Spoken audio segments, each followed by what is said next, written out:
last episode of Tales of Adventure, as our heroes infiltrated the tower of Ichthor the Awful Demon Lord to recover the heart of Loblo Watkins, fortune teller from the inside of a Highland cow.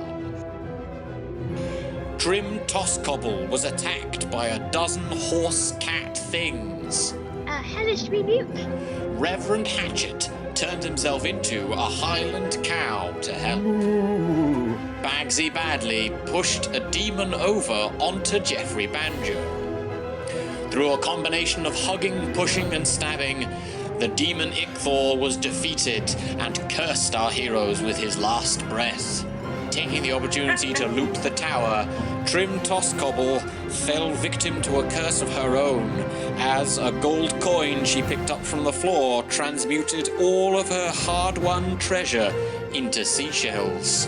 But more devilish dangers lie in store, as Loblo Watkins himself was revealed to be none other than a demonic trickster Rakshasa. How will our heroes get out of this one?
On the last episode of Tales of Adventure, as our heroes infiltrated the tower of Ichthor the Awful Demon Lord to recover the heart of Loblo Watkins, fortune teller from the inside of a Highland cow. Trim Tosscobble was attacked by a dozen horse-cat things. A hellish rebuke. Reverend Hatchet turned himself into a Highland cow to help. Bagsy Badley pushed a demon over onto Jeffrey Banjo. Through a combination of hugging, pushing, and stabbing, the demon Ichthor was defeated and cursed our heroes with his last breath. Taking the opportunity to loot the tower, Trim Tosscobble fell victim to a curse of her own, as a gold coin she picked up from the floor transmuted all of her hard-won treasure into seashells. But more devilish dangers lie in store, as Low-Blow Watkins himself was revealed to be none other than a demonic trickster Rakshasa. How will our heroes get out of this one?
On the last episode of Tales of Adventure, as our heroes infiltrated the tower of Ichthor the Awful Demon Lord to recover the heart of Low-Blow Watkins, fortune teller from the inside of a Highland cow, Trim Tosscobble was attacked by a dozen horse-cat things. A hellish rebuke. Reverend Hatchet turned himself into a Highland cow to help. Bagsy Badley pushed a demon over onto Jeffrey Banjo. Through a combination of hugging, pushing, and stabbing, the demon Ichthor was defeated and cursed our heroes with his last breath. Taking the opportunity to loot the tower, Trim Toscobble fell victim to a curse of her own, as a gold coin she picked up from the floor transmuted all of her hard-won treasure into seashells.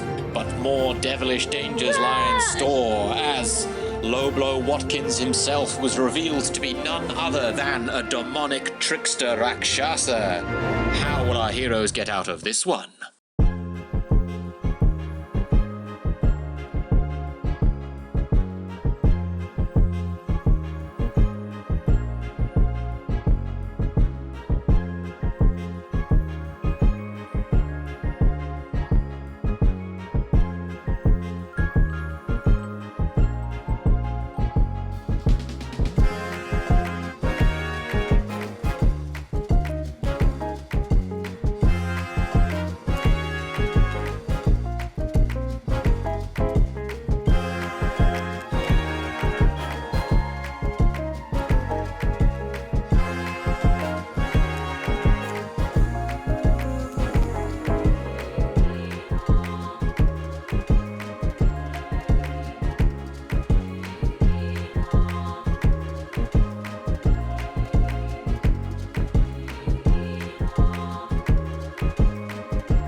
Dawn of time, people have told stories of great heroes and terrible villains. Since approximately, oh fuck's sake, hang fire.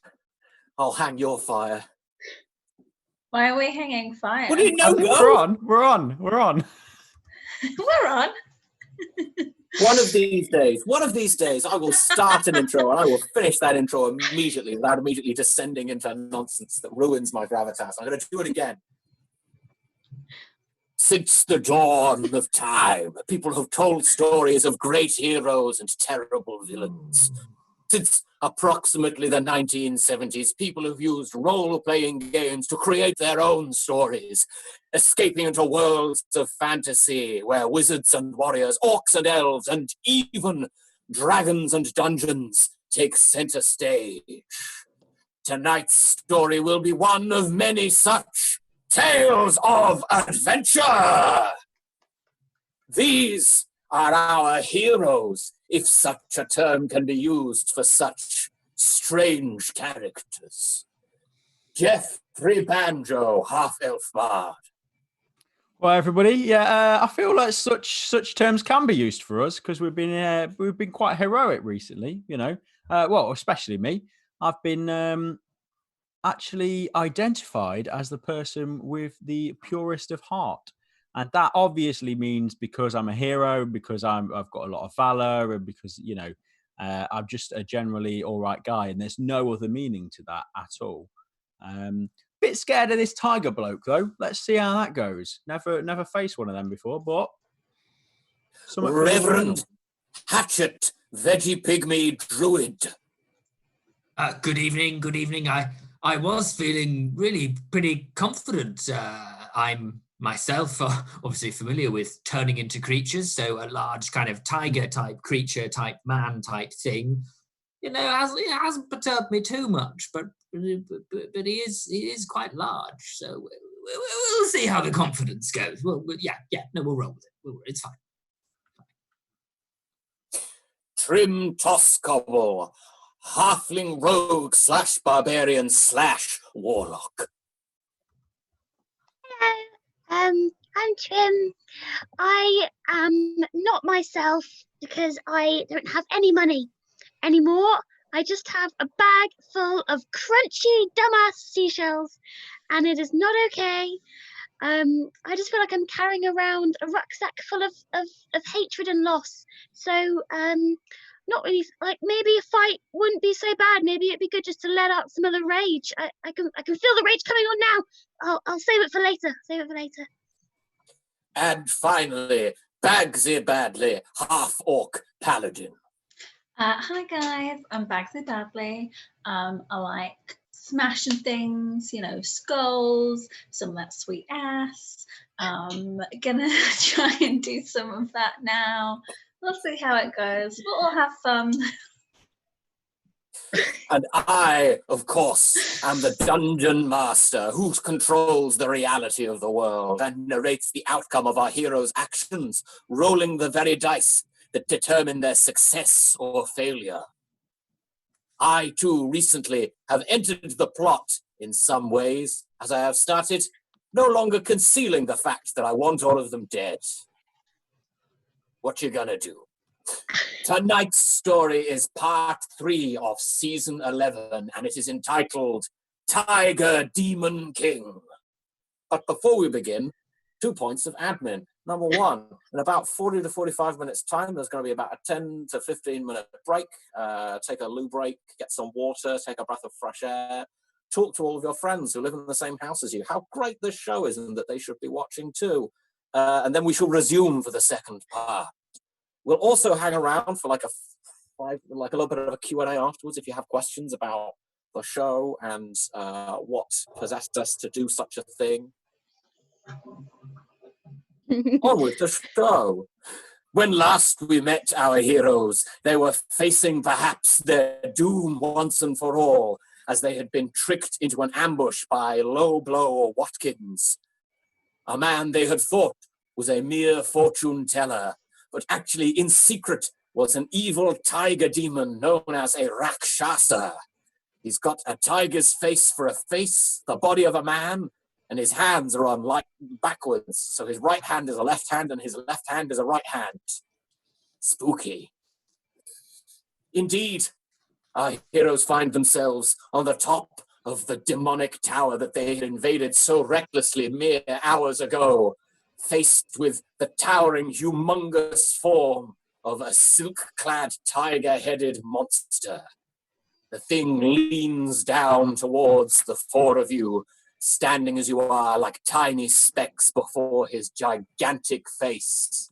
And he says, well, before I kill you, can I get you anything? I mean, I don't want this to be personal, It's just really between you and this master fellow. I'm just very much the messenger, except the message is death. Right, and what is he actually giving you? What are you getting out of this? Phenomenal cosmic power, which is great because I have a small amount of cosmic power already, and I'd like more. Oh, right, okay, yeah. I mean, has he defined exactly the volume of cosmic power? I mean, phenomenal. I mean, that could be, some. Yeah. I'm just saying, it sounds like you've not got that really tied down. Well, it's very difficult. Here? It's very difficult. I don't think there is an agreed metric for measuring cosmic power. So how do you know you're going to get so much? You might just get a little bit. I mean, every little bit counts, It's you just gotta save up and save up and save up, and then eventually you've got enough cosmic power that you can just tell anyone to do anything, and they do it. That's the dream. I humbly dream of a time where I could tell anyone to do anything, and they'd have to do it, just on a whim. The other way to do that is to ask nicely. Mm. Manners cost nothing. While this is all going on, he seems quite distracted. I'm going to crawl up his trouser leg because I'm really small and I don't think he's been paying attention because I've not said anything. Okay, to crawl up his trouser leg, you would have to first climb down from the tower to where his trousers is are it- on the floor. He's not with us. I thought he was up in the Oh, I thought tower. he was with us. He's so huge that he is standing on the ground next to the tower and is leaning over the top of it. Has he got like a casual pose at all? Is it like any of his sleeves like leaning. over the tower? I mean, you know what? Yeah, he's leaning an elbow on the top of the Yeah. tower to kind of like. Okay. Oh. So I'm Gaze down at you. gonna sneak into his sleeve. In fact, I've got a knife for killing. I'm gonna cut open his sleeve so I don't have to go all the way in, poke all the way in it, and then that way I'm like in the elbow. Okay. You're able to cut open his sleeve a little bit, and there's enough room for you to slide down in there. Are you just gonna jump in his sleeve? I'm gonna make my way downwards. For Okay. now. So Bagsy walks up to this cavernous sleeve and kind of cuts it open a little bit to make some room and just crawls inside it. Bagsy, you make it a little way, but then it gets a bit steeper and you're struggling to cling on. It's going to be pretty tough for you to not slide all the way down. Well, that's all right. I've got my Awesome. knife for killing. I'll use it to, slow the motion if needed. You're going to slow the motion. Slow the motion. Stabbing it Like into you his drag. arm. Yeah. No, it's just stabbing it into his clothing that he's wearing. I Oh, don't into his want clo- oh, like a pirate sliding down a sail. Yeah, Yeah. exactly that. Great reference. Love that. Okay, so you slide down, and you slide down for a long time, longer than you would thought possible, given that he's big, but like he's not like huge big, and you've been sliding for like a minute now. Wow, that is a long time. Jeffrey, Trim, Reverend, Bagsy crawls into his sleeve and then doesn't come out again. I'm gonna send a message to Bagsy and be like, if you're okay, give us some kind of sign. Yeah, I'm Maybe down. I'm chill, girl. Okay, she's fine. She's chill. Cool. Great. And you And know- at that point, we're still like chatting to him, I guess, about. Oh the yeah. tower, He's the- still like just Okay. being quite reasonably friendly. I mean, I'm gonna kill you anyway, but I feel like I could try and give you an entertaining, say, 90 to 100 minutes out of it, maybe with a little break in the middle. It was part of the deal, really. Yeah, like a But I- feature-length play. Yes, make a show of it. I like to think of myself as something of a showman. I would Plainly, you love to wish see- you were. I'm the dragon bard, mate. Says it on the poster. Yes, you are. He reaches down and pats you on the head with just one finger.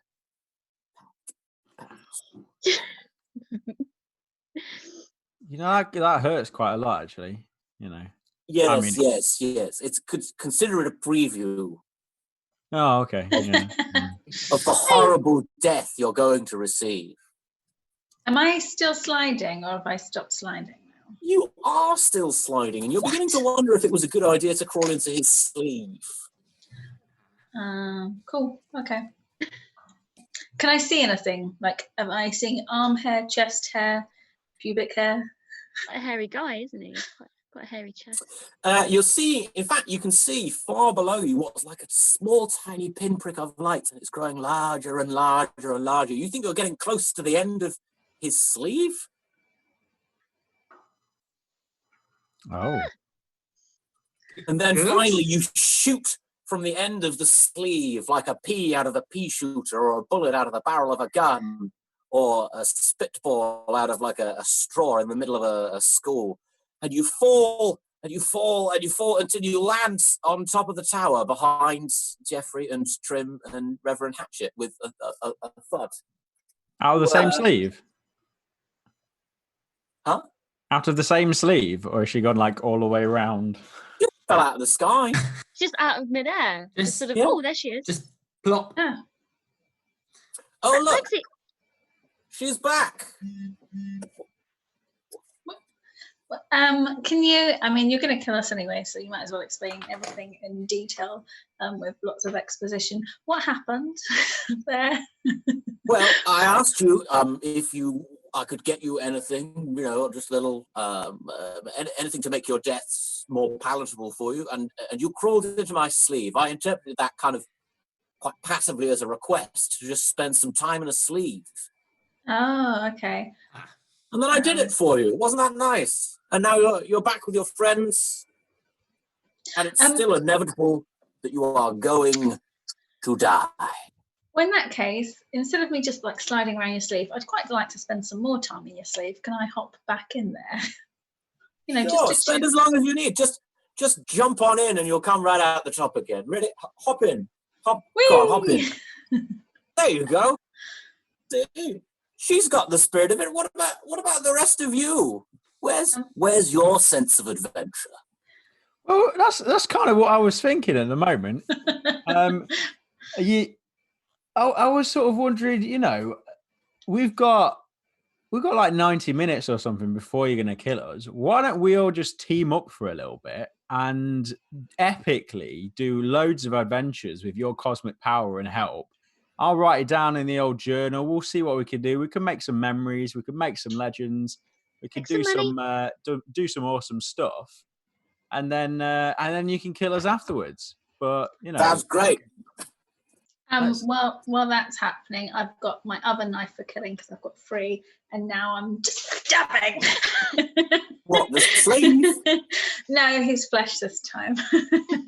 Oh, I see.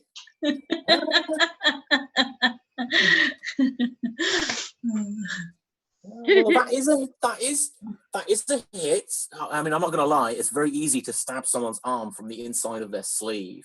Yeah. Yeah. What I'm kind of hoping is that I'll nick a vein or an artery, and then I can pull it out and just maybe chew on it. Has he still got a hole in his heart? Like that? Only chest area. Yeah. Oh, yeah.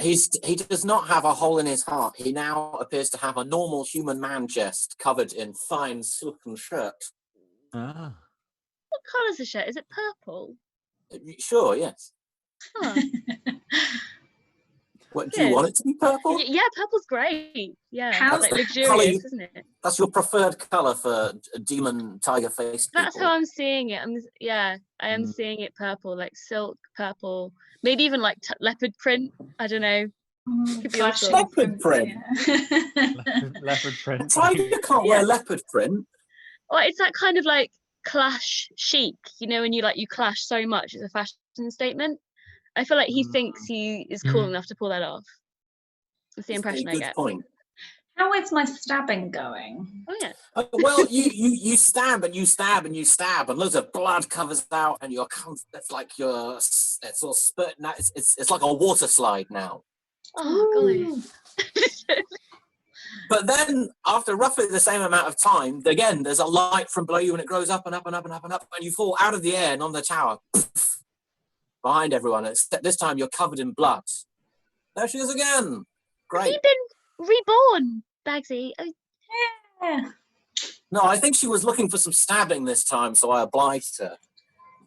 Oh, I mean, you're very obliging. Yeah. Well, it's the polite thing to do. The alternative, I suppose, would be just to kill you now, but I feel like that would be boring. Oh. that's very kind of you. And rude. Yeah, yes, and rude when we were having such a nice conversation.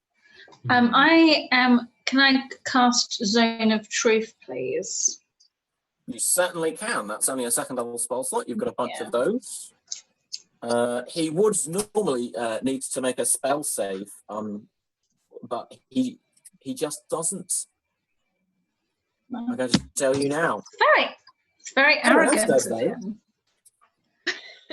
So confident. I told you, he's overconfident.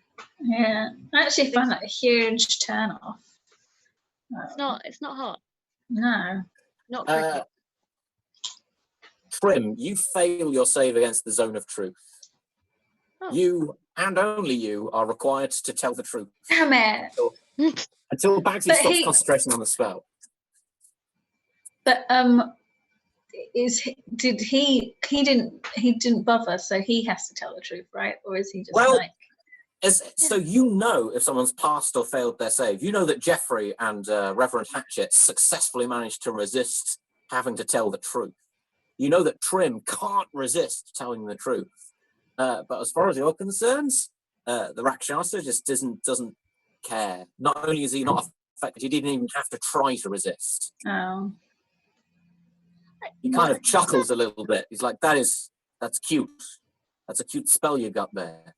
Hey, you, the tiny one with the spiky hat. Which, if you had to kill one of your friends, which one would it be? That's you, Trim. I would probably kill. I'd probably kill.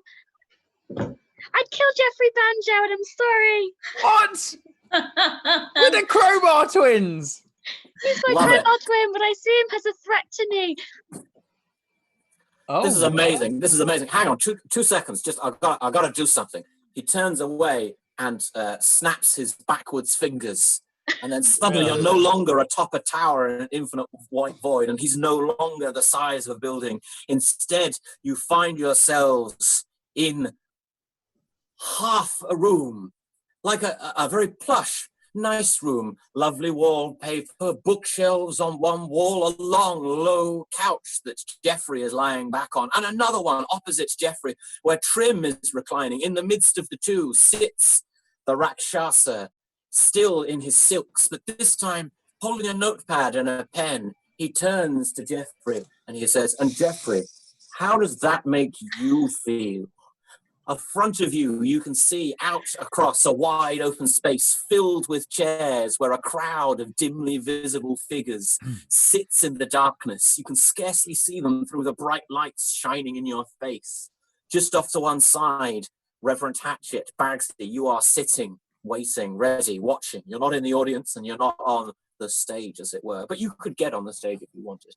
Jeffrey, it's got to be pretty rough. She says she'd kill you. Oh, that's what the notepad was. I thought you were drawing me or something like that. Like one of his French girls. Reclined.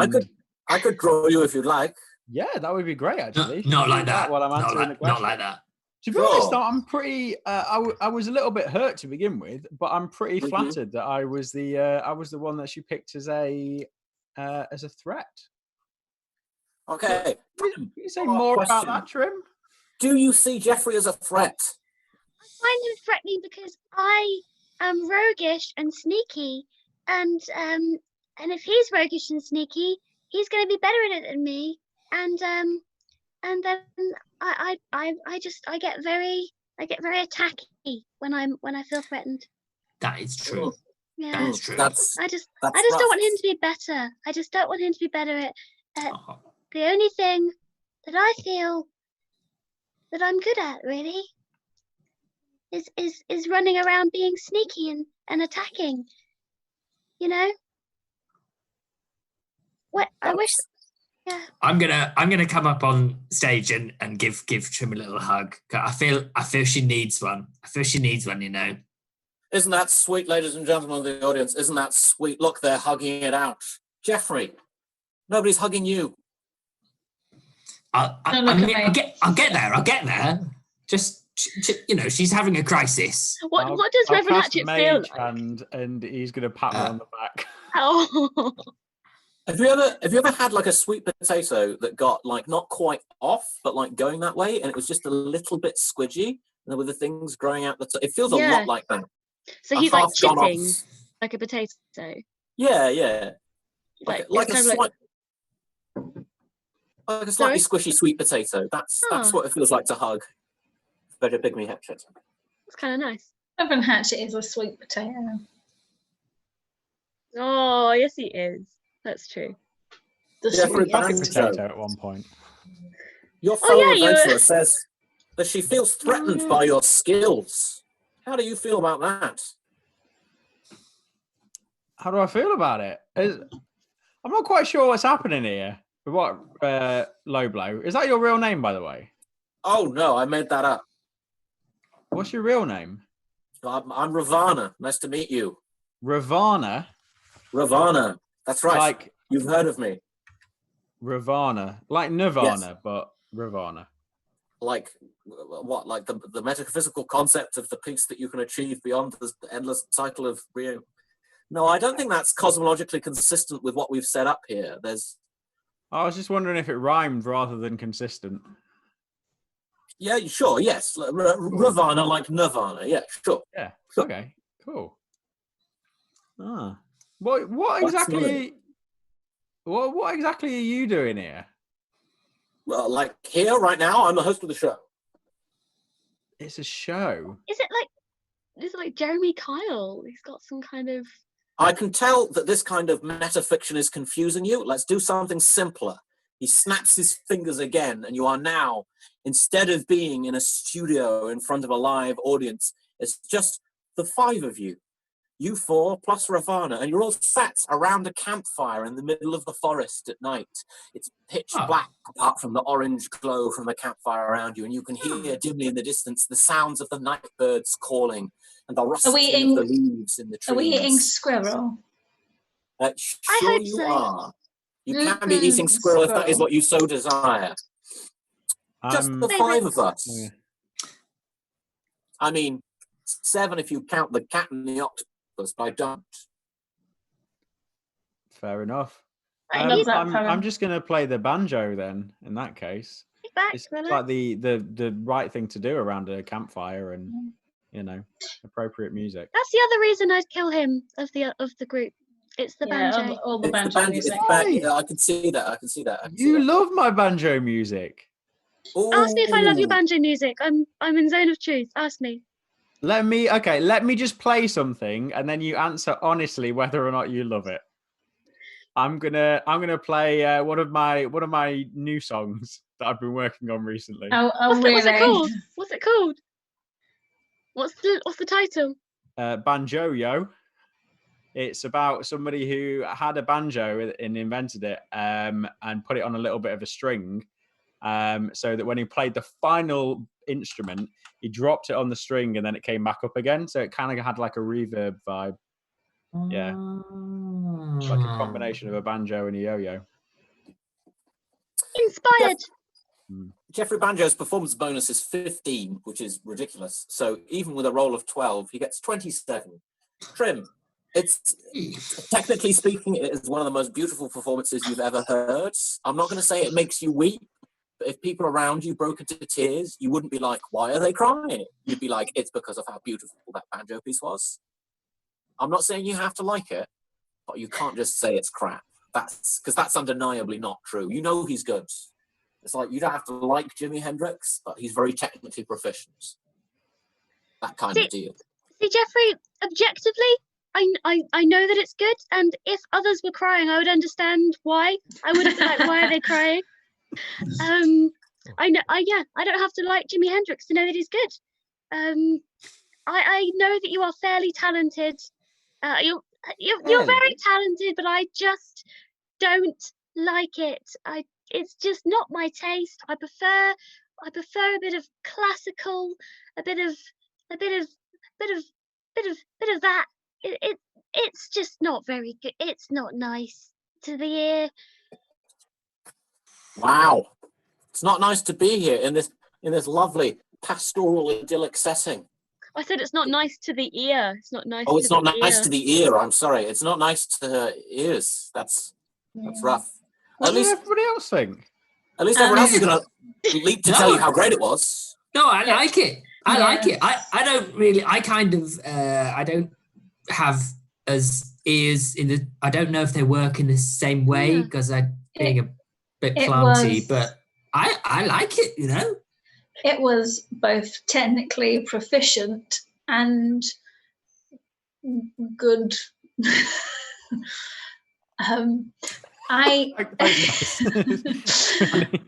making me feel great.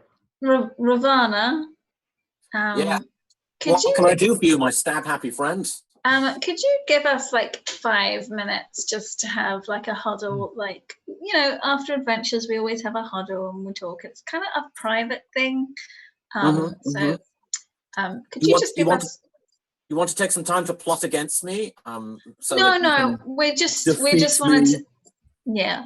No, we just want to tell Jeffrey that we like his music. I'm going to give some of my money to Trim because then she can die a bit happier.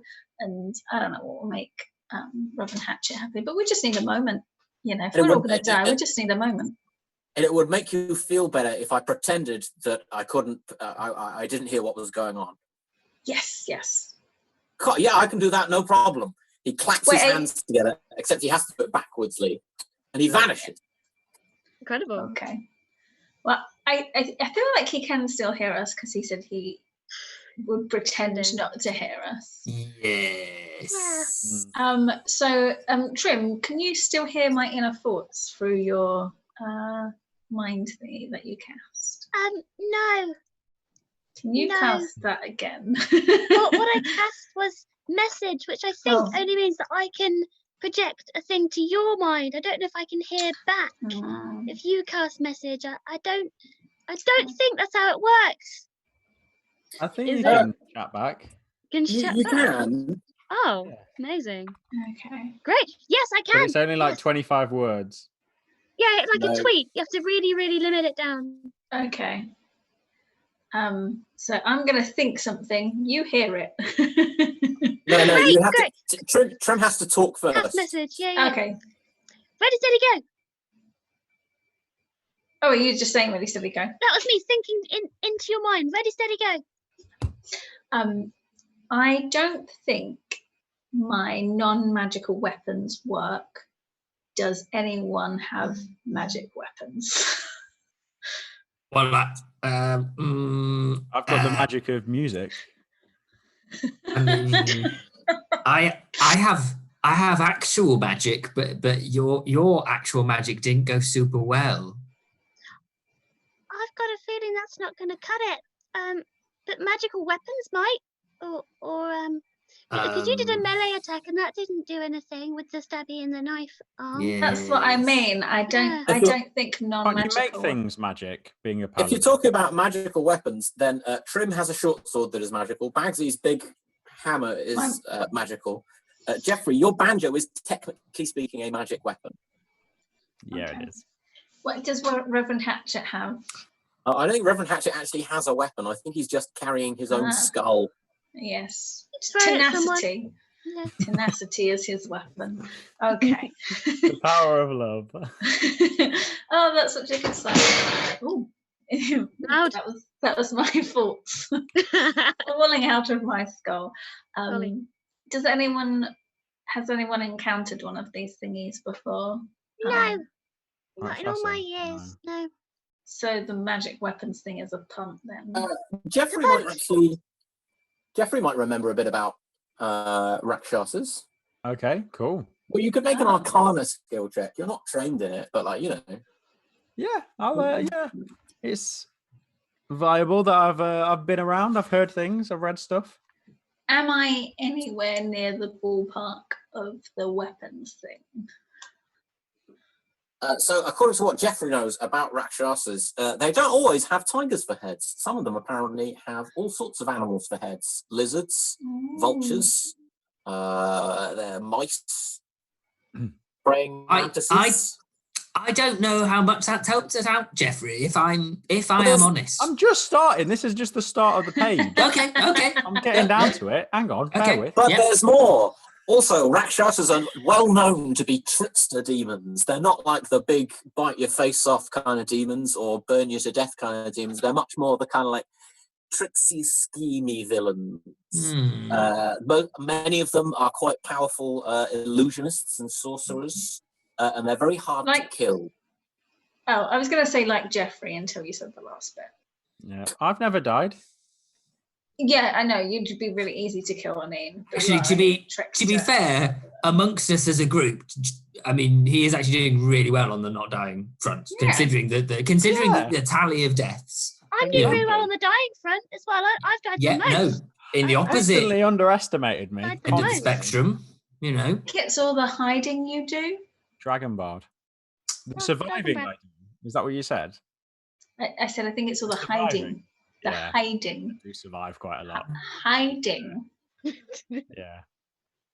We do survive. There's a faint pop as Ravana reappears in front of you. How was that? Good scheming? I don't need to ask. I know. I was there. I was listening. Yeah, I knew you were there. I could tell. Yeah. Yeah, we figured, but you know. You got Yeah, you we- smell. Got a good just plan? thought we'd kind of well, Oh, yeah. obviously we didn't say our real plan out loud because wouldn't want you to get frightened. Mm. At this point, I kick the fire into his face and tell everyone to scatter run. Good shout. All right. Fire. You kick the fire and burning logs and ashes fly upwards and his fine silk clothes catch alight. And he is almost immediately engulfed in flames from head to toe, but he doesn't seem to be really bothered. This I'm hoping he doesn't I have. think it's an illusion again. I'm hoping he doesn't have flame. dark vision because it's nighttime because we're having a fire. So run, everyone, scatter. You're just going to run off into the forest? Yeah. But it's an illusion forest. It's an Yeah. illusion. Oh no, I forgot about that. I'm gonna sort of stay and keep chatting to him. I'm going to, while he's looking elsewhere, root around for worms and grubs in the soil nearby where we're sitting on. Just going to have a little ferry Might as well. and pick up any insects I can and just hide them away about my person. There's a few insects and grubs. There's lots of worms, a couple of maggots. Great, ants. perfect. Love a maggot. They're coming with ants. 100%. You're on the team. Trim, are you also scattering and hiding? I think I'm going to approach Ravana and I'm going to be like, hey, I loved it when you gave my dear friend a ride, and I would love to clamber up. And I've never been tall. I'd love to know how that feels. Can I just climb up onto your nice furry head? Bagsy, are you actually scattering and hiding in the forests? Yes, I've hidden behind a tree. Okay, it doesn't seem like everyone else got the memo. And when did Bagsy they now ever is listen to my plan? concealed behind a tree as Geoffrey and Trim talk to a burning cat man and Reverend Hatchet scrabbles in the dirt. Well, I too would like to be properly tall one day, but in the phenomenal cosmic power sense, and killing you guys will help me out with that. Do you know what? I'd make you taller if you'd like. I'd make you 7 foot tall. Would you like to be 7 foot tall? I would love it. Thank you. That would Well, be a dream. It can be yours for the low, low price of. You remember earlier that you said if you had to kill one of your friends, it would be Geoffrey. I do. He's just here, aren't you, Geoffrey? I am. Yeah, I'm just here, Ravana. Yeah. Kill him, and you can be tall. I deem tall is just a whim and a fancy. It's not a lifelong dream. I've come to terms with it. So it's actually something that would be more of a fun. I'm not willing to actually kill Geoffrey. Yeah, Mr. Ravana, you have misread the room there. That was That was a that's clanger. not where that was. Yeah. You're right. That is pretty rough. What if I were to tell you that wasn't just an instruction for me, but I was actually again acting as a sort of a messenger kind of a guy? A friend of mine called Skag asked me to tell you to kill Geoffrey. Stag? No, Skag with a Skag. K. Skag, You remember? tattoo I have. Yeah. You remember Skag, don't you, Trim? I do. What does Skag say? What is it? What did Skag say? What will Skag reward me? What's happened? Basically, Skag owes me a favor, and I said, if I want one of these punks to do something, will you back that up? And he was like, yeah, sure, I'll do that. She's pretty rubbish anyway. Never did more evil now than she did before. Her evil graph is just a flat line. It's pretty evil, but I was expecting a big spike after she sold her soul. You got to think, haven't you, Ravana? Really, if this all-powerful being that you've made a deal with was really all powerful, why wouldn't they just kill us themselves?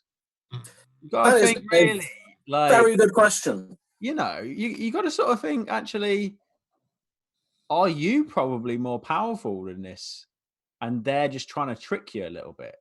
Do you know what I mean? Like a bit of a trickster style. Are you actually more powerful than that being? Or did you are ever see we any more evidence of powerful? what they did? Hang on a minute. Sorry. You're making a very good point here, and I'd love to turn against my master in a dramatic twist. But the grub guy has made a very contentious proposition. Are you more powerful than me? No, than this third party who's so scared of us he's had to use you as a go-between. What, If the master? He's gonna. If he was all that, if he wasn't so scared of us, maybe he'd come do it himself. Why would he be scared of you? You're literally rooting around in the dirt. Well, exactly. That's what you got to think. Why is it so important that he's got somebody as powerful as you coming along and trying to kill us? You know, With small fry. It doesn't add up, really, does it? When you think about it, It doesn't add up. Do you know what? That is a very good point. Hang on. He pulls a scroll out of his pocket and unrolls it from him and regards it. He flips it over. He didn't really say. Oh. This seems like a really good moment that he is distracted. So I will get my maul Bagsy out. smash. Bagsy smash time. I'll get my maul out and I will aim for the back of his head, the brainy, gooey bit, and I will use a level 2 to pump me, maul up. Pump it up. Pump In it strict up. Dungeons and Dragons terms, I assume you mean smite rather than just pump you up. Yes. That's what I said. In 5th edition, the Paladin comes with a new feature called Pump Me Up. Yeah. Well, he's not even looking in your direction, so it's pretty easy for you to whack him on the back of the head. You swing your mighty maul, and you hit him easily, and that's going to be 2d6 plus 3d8. That's 26 damage. Yay. Right on the back of his noggin. And his head jerks forwards, and he looks around at you, and he swings his hand at you, kind of like just a backhand slap. His hands are backwards as well. You're right, actually. I thought it says just a slap. So hand just a slap. It's a regular backhand, slap. forehand slap. Yeah. 2 negatives make a positive. Yeah, that's good. And his horrible claws rake across your face, dealing. Damn it! Where is the flippin'? While you're doing that, is there any opening in his skull? Do 26 damage? Is there any fractures? Any cuts? Well, you take the grand total of 4 damage, which is almost nothing. You've got 82 hit points left. You can't see any damage on his head. In fact, it looks as though he's just perfectly unperturbed, and he turns to you and raises one eyebrow and goes, "Well, really? How rude. Do you really think that you're going to do anything to me like that?" The answer is no. Let me stop you there. It's no. I'm fine. I'm not hurt by that. I mean, you look a little bit hurt. You look a little bit hurt. You've got tears in your eyes. Look, listen, do you think I'm an ancient and powerful demon king? You think that I'm some kind of stupid little demon with some kind of stupid weakness, like being hit on the back of the head by a hammer? Yeah. That's dumb. That's so stupid. I mean, it's an absolute classic, to be fair. I'm gonna. All the good demons have really impressive weaknesses that would be hard to guess. Cloaca. What would be like an impressive weakness then? What would be a cool weakness? Yes. What kind of thing would that be if you were a cool demon? Well, yeah. What is the best? Yeah. Hey. Well, I knew a guy once in Demon College whose secret weakness was being reminded of things that he'd done in the previous years of his life. Death by cringing, he said. That sounds pretty tough. Pretty tough weakness. Is it the coolest? Is it the coolest? It might not be the coolest. You know, I mean, other people have got, you know, okay weaknesses, but what's the coolest weakness? You know, what's that real hot? All the demons are like, oh man, I mean, I've got a weakness, but it's not that. Pewter's pretty cool. Pewter's pretty cool. It's a cool weakness. Lots of cool people have that as a weakness. I don't. You trying to make me tell you my weakness, huh? Oh no, I was just, you know, just chatting some stuff. That's pretty insulting. You know what? New rule. Every time I feel like you're not taking me seriously, I'm going to claw part of your face off. His horrible backwards hands lash out at you, Hatchet, and he claws part of your face off. Huh. That's what he says. Some points of damage worth of your face. Is it old face or his new face? His new face. Your old face comes off the top of your new face and tumbles to the ground. Oh. How about that? It'll take a long while, but I could kill you this way. Just, you know, let you sass yourselves to death. I'm going to pick up my old face and plonk it back on top where it belongs, like my little hat. Like a lovely beret made of your previous bones. It looks lovely. It looks lovely, Reverend. Very jaunty. Skull cap. Thank you. I'm very close to getting quite annoyed with this guy. Yeah, I think his weakness might be being a jackass. Now. Yeah, I'm this close to spitting on his shoes. Steady on. I think we should rename Rage and Frenzied Rage to Annoyed and Cross. Really cross. Really ticked off. Really not Put happy out. about the situation. This barbarian has flipped his lids. Oh my god, what is this guy still? Why won't he die? He's playing with us, isn't he? Playing with the food. I know, right? I'm so frustrating. Why won't I just die? Can I Have you- ask you a has he got- question? Oh, Yeah, no, you go. can I ask you a question, Ravana? You just did. Hey, you're great. Can I ask you That's two right, more, including this one? My secret plan is to kill you all by being quite annoying. I mean, we've had a lot of practice being around Jeffrey. We have quite a high tolerance for annoyance. I mean, Jeffrey, it's no secret. You are the most powerful member of the group, Jeffrey. Why do you put up with That's true. this? Well, it is, you know, sometimes leaders have got to lead from the back. Do you know what I mean? And No one else would be friends with him. That's why I like to just let them have their own thoughts, their own thinking in the way. You know, actually, I just, you know, tie the group all together, make it work.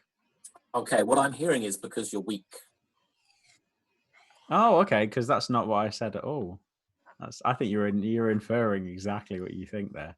Trying to poke. I am, yeah. It's I think as projection. somebody who is a sort of averse in deception and winding people up and things like that. I think that's what's going on here a little bit. And do you think that you can beat me in a winding people up contest?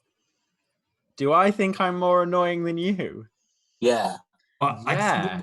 It's Jeffrey, you were made for this. I can turn it on. You if I got need this. I mean, how about we I put some haven't done it before. stakes? You know, put some stakes on that competition. You know, if Jeffrey wins, maybe you, I don't know, sod off. Yeah, sod off. Yeah. Sod off? Sod off. Oh, sod off. Sorry, I didn't quite. The competition hasn't started yet. You've got a Sorry. stupid face. Just throwing that in there. I mean, it's. I think it's a pretty cool face. It's a tiger's face. Do you Yeah, have a tiger's face? No, you've got the face of a warthog. Yeah, Okay, but if- I've got a tiger's face back in my old home where I cut it off. Actually, I didn't do that. I love tigers. I was just trying to posture. Was that But the yeah, house that you used to share with your husband and your child before you left them forever? I didn't leave them forever. I went to war, and when I came back, they were missing. Oh yeah, sure. Just BT Dubs. I know where they are. Well, good for you. Would you like to know, Bagsy? I'm sure you'll tell me to kill one of my friends. Ugh. I'll find them on my own. I'm a powerful woman. Mhm. Mm-hmm. I mean, it's been like, what, 10, 15 years now since you last saw them and you've not found them? It's not a great track record. Sorry, I'm being very rude. I started the thing before we said we were going to start the thing. I'm already trying to wind you all up to Fine. kill you to death. Where Anyway, where are they, and what have I got to do to find out? Well, the order that you've asked these questions in is very backwards. So one thing at a time. Hold on. You've got He claps backwards his hands. backwards hands again before, and you find yourselves in a dingy brick basement again underneath a spotlight. This time only one spotlight, and it's kind of patchy and flickering. Ahead of you, you can see in the crowd chairs and audience members waiting, but only like maybe about a dozen in a room that could seat 40. So it's not a well-attended gig. In front of you, a metal pole holds a strange conical device with a wiry globe on one end. Ravana stands in front of a similar pole arrangement across from you, Jeffrey Banjo. He says, "Welcome to Slam Night."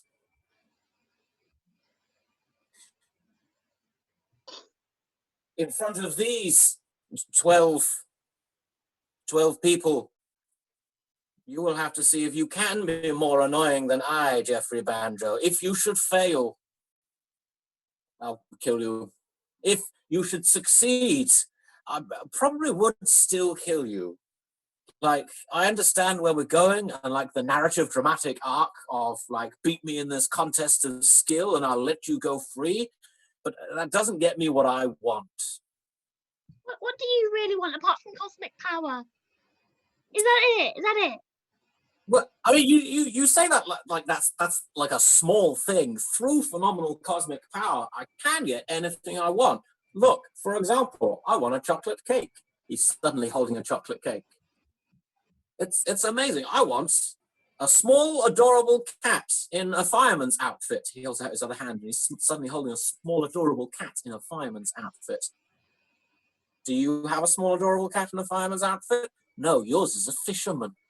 Yeah, that's I've got better. one of those too. Suddenly he's holding an identical twin to Fish Boy, your adorable cat that you rescued last adventure. I can do anything I want with phenomenal cosmic power. That cat's not your friend. Can't No, get you love. Yeah, Ravana. that cat thinks you're a prick. Yeah, go on. Why don't you summon a mate? Yeah. Lonely Old ass Ravana, boy. no mates. Is that actually why you're hanging out with us? You've not. Oh, hung out you've with got us. no friends of your for a own. long That is time. No, you could have just killed us, but you just need some time just to need be with friends. some people, don't you? To bond, to chat. You're just actually quite lonely. really. Yeah, God, that's that's so quite sad. sad. You just That's want. sad. You just That's the want. saddest thing I've ever heard, and I've listened Oh, to God. Jeffrey's stories every day for Yeah. 5 years.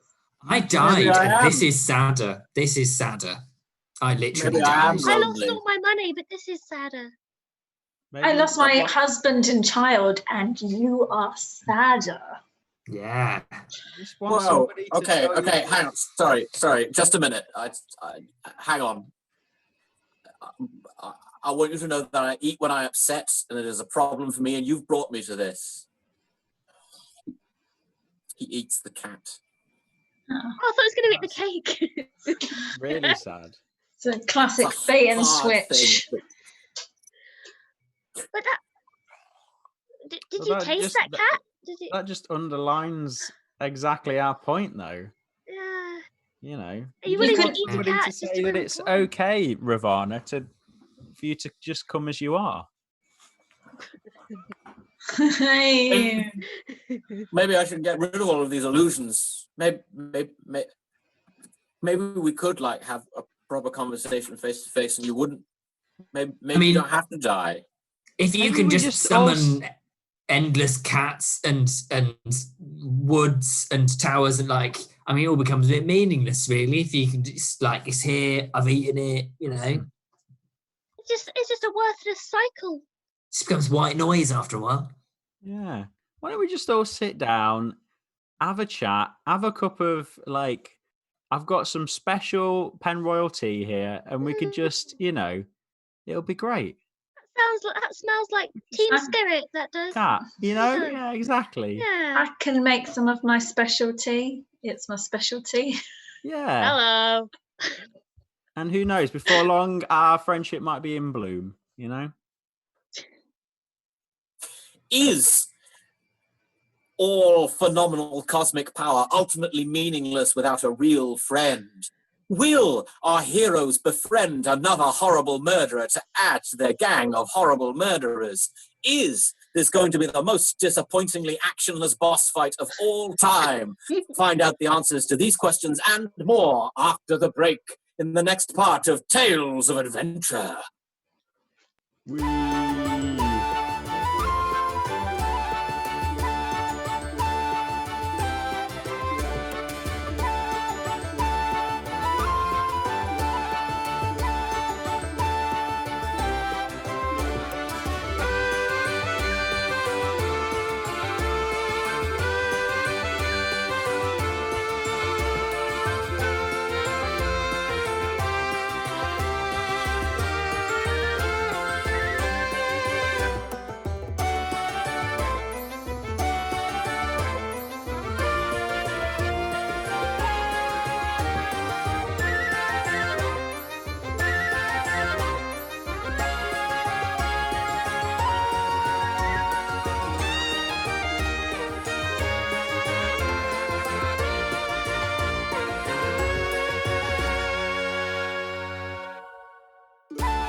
Welcome back to Tales of Adventure, Season 11, Episode 3, Tiger Demon King.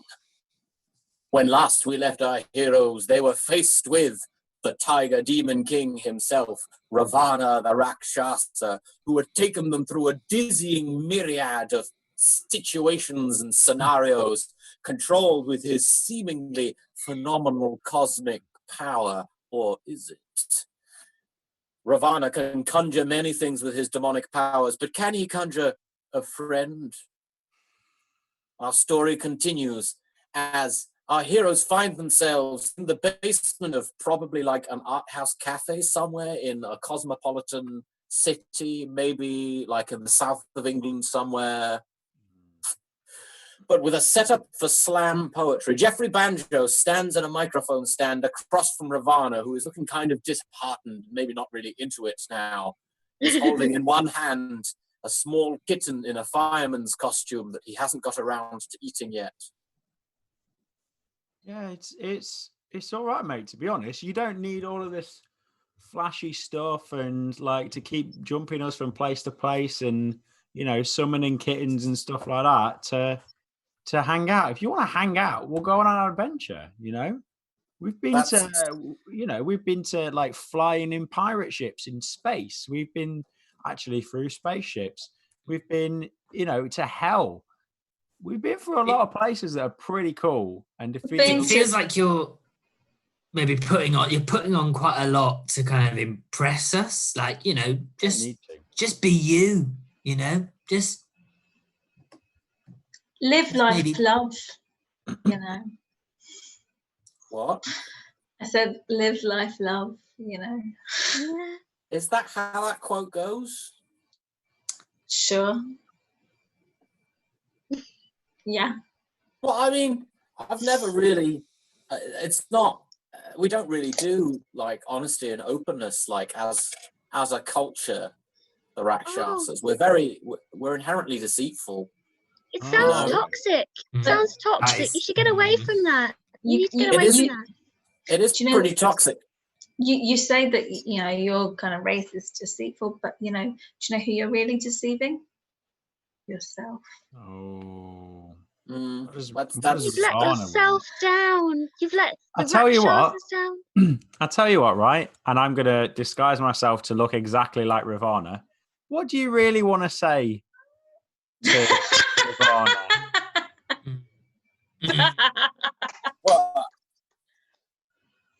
Go on, Ravana. You tell him. You tell him. We'll be here as witnesses. We'll witness your process.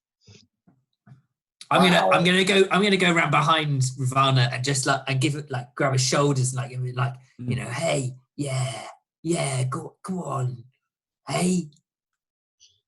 I mean, this is feeling kind of forced, guys. I'm not gonna lie.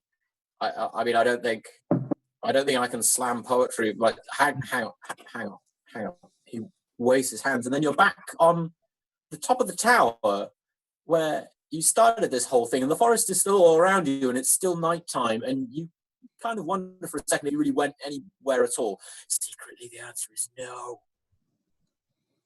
He's kind of standing there, Reverend Hatchet, massaging his shoulders, looking at an illusionary version of himself. It's like, I know that you're not really me, but I spend so much time pissing around with illusions and tricks and magic. I wonder if I've ever spent any time with the real me, Let it out. Maybe the person I've been lying to and tricking and deceiving this whole time is myself. What if phenomenal cosmic power won't make me happy? Do you know what makes me happy? Drinking. What? Drinking? Yeah, and smashing some puss. No offense to you big cat. No, that's okay. I can appreciate that we're a sexy kind of animal. You're great. Of all the kinds of animals that it's taboo for you kind of people to have sex with, cats are the best. Is that why everyone dresses up at them as Halloween? Yeah, sexy cats. I mean, people don't just pick sexy animals out of a hat. The cat is just the objectively most sexy animal. Maybe I'm biased because I am one, sort of. You ate a cat earlier. Does that count as sort It of wasn't a real cannibalism? cat. Oh, but It was an illusion. It was an illusionary cat. It's all part of this like show thing. I think what I really wanted was I wanted to be in show business. yeah. And then there's not really a lot of opportunities for that, because as soon as you turn up at the end of the show and you like take off the costume and any illusions and stuff, people go, "Oh God, it's a demon," and they run away.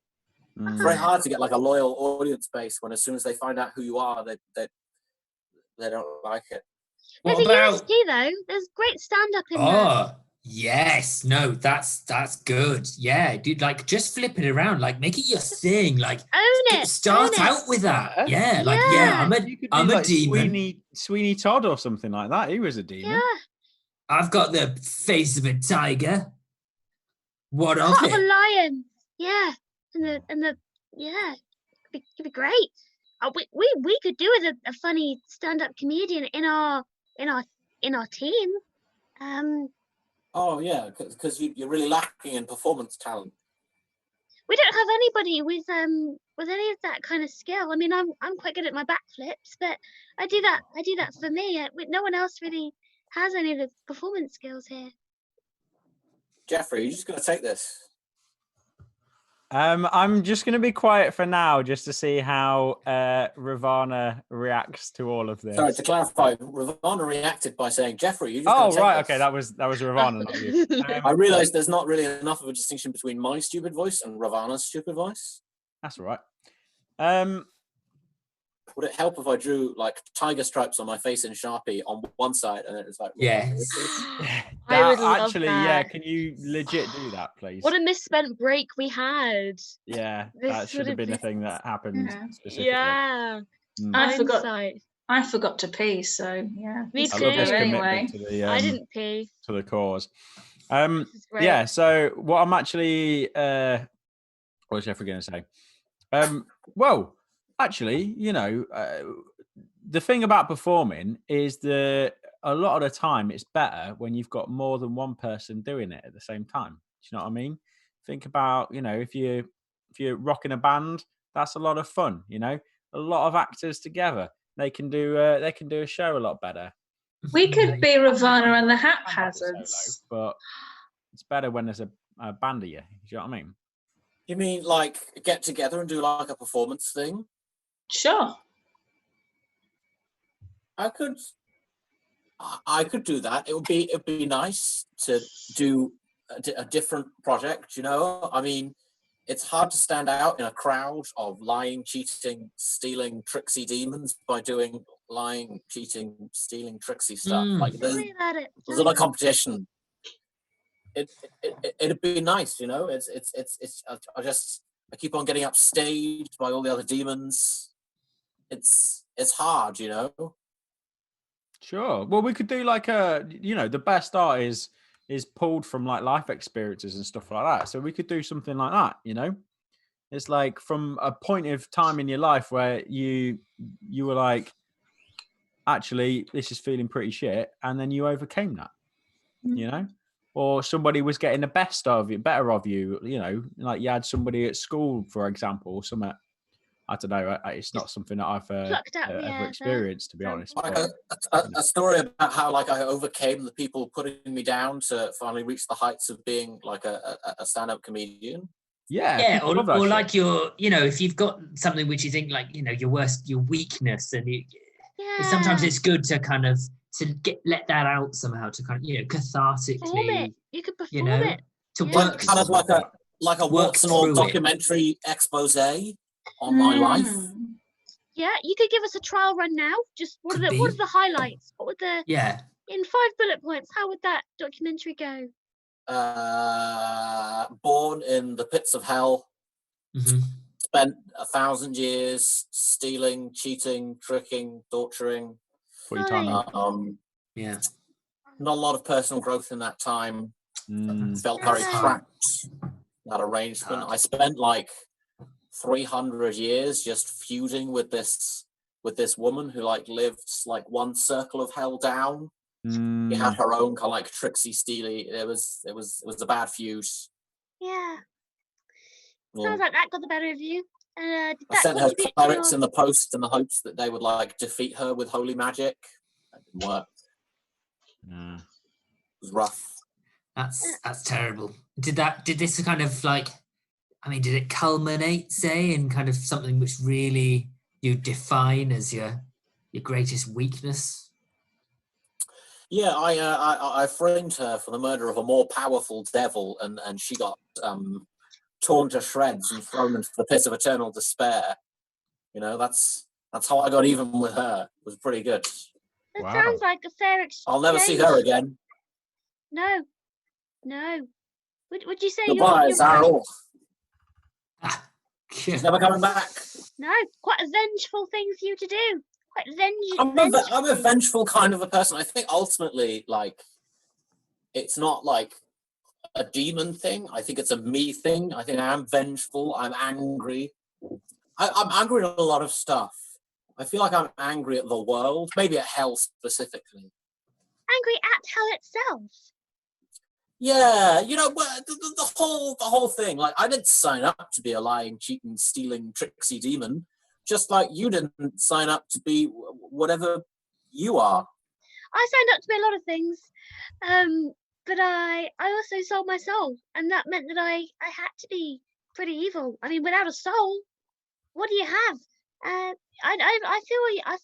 It's tough when you suddenly feel very evil, but you still have a bit of your old self in there, the nugget of goodness that's like, no, don't resist the evil. I know, if that's what you're going through, chummy chum, then that's, I know. But if I don't cheat and lie and steal and trick people, what am I? What do I do? You're our new best friend. You are a foxy cat. That's who you are. That's really nice, guys. I don't, Jeffrey, Reverend, you've not said anything nice. But I mean, I was going to ask the silk shirt. Is that real, or was that part of the? Has that changed, or are we still? Yeah, no, I do wear real clothes. Yes. No, because that is good. The deep purple silk shirt. I mean, looks so good working. against your fur. Yeah, versus the orange, that pops. You know, that works for me. That's great. That's really good. And we've been convinced this entire time as well. So you're clearly a showman, you know. The greatest showman. And I bet we're not the first. You can tell you've honed the craft. You know, I've been doing this for like 1,000 years. Yeah. You can tell. You can tell that craft. Yeah. Put in the work. Maybe it is time for a career change. Maybe I don't need to be tricking people and lying and deceiving them and all this kind of stuff. I mean, maybe I could do it. Do you know what? You could try being different and seeing how that goes. And if it doesn't work out, you can always go back to lying and cheating. It's not going to necessarily go away. Just, just try a new thing. Yeah, maybe you try it out maybe with us, or we could go back to where we came from and you could try it out on your own. I think that sometimes the bravest, most noble thing is to really fly solo. But you could come with us if you want. And we'll help. It will help, or you can go away on your own. Whatever. I mean, I feel like at some level I ought to like uphold my end of the bargain. Like, did you sign anything? Yeah, I did. Yeah. There was a binding magical contract. There was an exchange of blood. I'm pretty sure if I back out of the contract, I'll die. Does it say how long you've got to do it though? I don't think he was particularly concerned with like the time frame, except that it should be in neat kind of 90 minutes-ish chunks. If I was going to do like say 3 stages of a plan to entrap you and kill you, then I should make sure that it's within that time. Yeah. Yeah, the kind of like plan or trick or trap or contest that would be easily digestible over the course of maybe 3 evenings spread out over the span of maybe a couple of weeks. Oh, they really thought about it, didn't they? They really put thought into the practice of it. Yeah, To that is tell, specific. like this master guy seems to have like a lot of weird specific things that he wants to happen. It's kind of Yeah. Bit of a control freak. yeah. I get that impression. Yeah. Bit of a Yeah. micromanager for you. You sound Yes, you sound Yes. stressed. You sound stressed. I am stressed. Yes. Yeah, I mean, are Ooh. you given a space for your creativity? Well, I mean, technically, yes, because he said I could just kill you as long as, like, there were constraints, but there was creativity within those constraints. But do you even enjoy killing that much? Not really, no. I would much rather trick someone out of something or, like, deceive someone, because then when after you've tricked them, you appear from, like, behind a tree or something, or you take off the mask and you say, "Ha ha! I've Do you tricked know you." what That's- would be the Do you know- ultimate trick? Go on. Would be to trick this being that you signed the contract with out of that contract. Oh my gosh, How- that would how be the they- ultimate prank. How are they actually going to know that you've done the deed? Like, do you need to bring anything back Well, to prove that you've killed If us? anybody would be able to do it, it'd be Ravana, right? That's pretty clever. That's really pretty clever. Okay. Let's brainstorm. Okay, how are we gonna fake your deaths? What? Hatchet's already got a head. You could bring back the skull of Hatchet. Yeah. Okay. We'll cut his head off. Have you got your skull? Exactly. So I wear my the skull from my previous body. I kept the skull. Can I have that? I do you know what? I'd be sad to part with it, but I feel this is it's a worthy cause. Faking our own deaths. He takes the it's- skull and holds it up as though he's going to do some stereotypically hammy Shakespearean acting, but then he points at it and flesh starts to appear on it. And it does, like, have you ever seen like one of those forensic archaeology things where they build up someone's face on top of the skull? It does that. And like in the Mummy, they do that. Like in the Mummy, until you're left with him holding the severed head of what looked like a completely bald, hairless, no eyebrows, no mustache, no facial hair, nothing, Reverend Hatchet.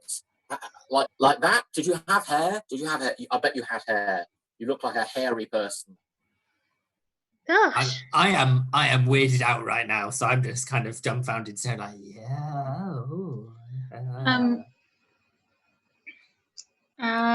what can I do? I have some boots of my wife, who is I was widowed not that long ago, and I don't go anywhere without these boots. So if you brought these boots back, then whoever you're working Could for. I like make them man. look as though they've been like scorched by deadly magical fire? Oh, Yeah. Could we have one of your severed feet inside the boots? Ooh, No, using my feet. No, an illusory. I'll do an illusion. Yeah. Oh yeah. Oh. I was gonna say. Okay, hang on. So we'll put the skull down. He just puts it on the floor, and then give me the boots. Give me the boots. Here you go. Perfect. He slashes them up a bit with his claws and puts them. He points, he waggles his fingers, and you can see that now it looks as though it looks like your feet are inside the boots, but just like cut off just below the knee. Kind of. That's so trippy. Kind of gruesome. Weird. Yet at the same time, you feel a vague sense that there's poetic justice being delivered by you seeing yourself messily dismembered. Huh. This is so complete. Do you know what? Jeffrey, what? I was going to say, obviously, the boots are very important to me, and I would never leave anywhere without them. Jeffrey, what is one thing that you would never give up? And I look at his banjo. Yes. Yes. Because we're all giving things that we really care about, Jeffrey. Things that for the cause, you know, save our lives. Yeah. Would you not just take like one of my I met Jeffrey Banjo cards? No. And Well, then that just you proves that say he that met you, not that he killed Yeah, you. but he met What- me and then killed me. What That's not on the about card. Not on the card. what about your cape? Your I'm dog and dragging Brad my cape. Hey, that's nice. I think it They're really should limited. be the banjo. The dog and Brad cape. The dog and Brad cape. I'm trying to All give the you an banjo. out. All the banjo. All the I've banjo. got trying to two help here, banjos. Jeffrey. I think the banjo is more convincing that you're dead. Oh, which banjo though? I mean, it's gonna have to be my 3-necked one rather than my standard one. Perfect, perfect. I love it. Come on, give it, hand it, give it a thing. I have my 3-necked banjo. Perfect. He snaps all 3 of the necks over his knee and chucks it on the pile of trophies that he's supposedly taken from the dead body. Okay, that leaves. Yeah, I can't watch. That just leaves you, Trim. Trim. What? How would you die? What would finish you off? I could probably be killed by a really big person standing on me. So- You also do have 987 ball bearings that you never go anywhere no, without. I've already lost too much today. I've lost all of my gold. Although I do have 1 coin left. 1 solid gold coin. Spiky hat. Well, what you think that a solid gold coin? I just destroyed a banjo.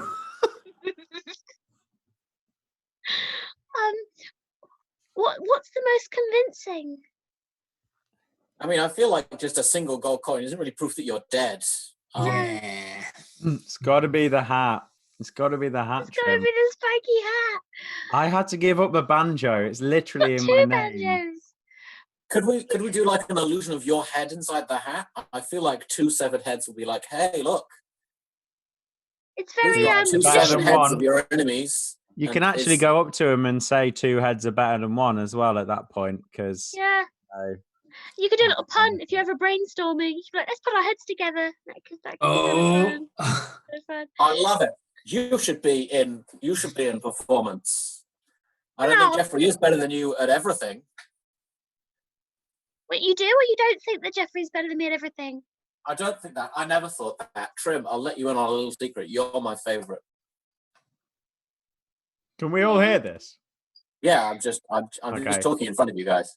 Okay, cool. I'm going to send him a message and just say, nice one. Very convincing. He sends a message back. He's like, you know that I've only got eyes for you, Jeffrey. Once a trickster, You don't hear always this. a trickster. I know. This is Cat reacting.